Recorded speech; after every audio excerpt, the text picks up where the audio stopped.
বর্ষাকালের এক সুন্দর সকাল। ভোর থেকেই আকাশে কালো মেঘের আনাগোনা। কিছুক্ষণ পর শুরু হলো ঝিরিঝিরি বৃষ্টি। ধীরে ধীরে সেই বৃষ্টি রূপ নিল মুষলধারে বর্ষণে। গ্রামের কাঁচা রাস্তা ভিজে একেবারে ঝকঝকে হয়ে উঠল। চারদিকে শুধু বৃষ্টির শব্দ আর শীতল বাতাসের শোয়া। গ্রামের মোড়ে করিম চাচার ছোট্ট চায়ের দোকানটি ছিল সবার প্রিয় আড্ডাখানা। বৃষ্টির দিনে দোকানটিতে যেন আলাদা প্রাণ ফিরে আসতো। দোকানের টিনের ছাউনি বৃষ্টির ফোঁটায় টুপটাপ শব্দ তুলছিল। সেই শব্দর সঙ্গে মিশে যাচ্ছিল চায়ের কেতলির শীষ আর মানুষের হাসির আওয়াজ। সেদিনও রহিম, সুহেল, জামাল এবং রফিক সহ গ্রামের কয়েকজন যুবক করিম চাচার দোকানে এসে সবাই ভিজে যাওয়া কাপড় একটু শুকাতে শুকাতে বেঞ্চে বসে পড়ল। করিম চাচা হাসি মুখে বললেন, "কি রে, আজ সবাই একসঙ্গে?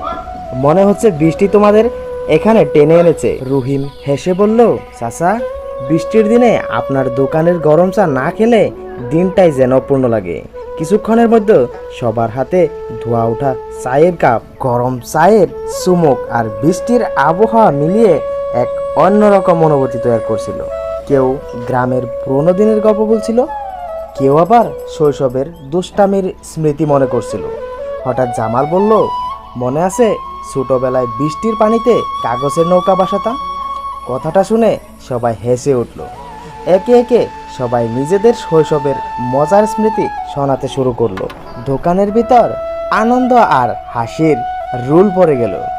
এমন সময় একজন বৃদ্ধা লোক ভিজে ভিজে দোকানের সামনে এসে দাঁড়ালেন। তার গায়ের কাপড় পুরো ভিজে গিয়েছে।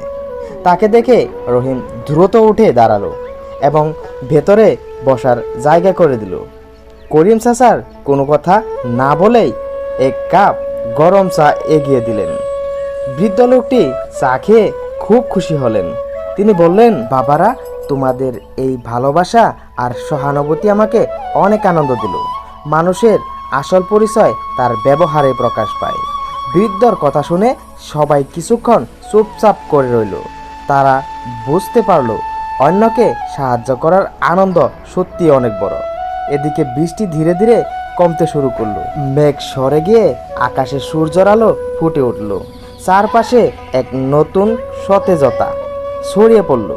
সবাই চায়ের দাম মিটিয়ে বাড়ির পথে রওনা দিল। বাড়ি ফেরার সময় রহিম মনে মনে ভাবল, জীবনের সবচেয়ে বড় মুহূর্তগুলো হয়তো এমনই। বন্ধুদের সঙ্গে আড্ডা, এক কাপ গরম চা আর মানুষের প্রতি ভালোবাসা।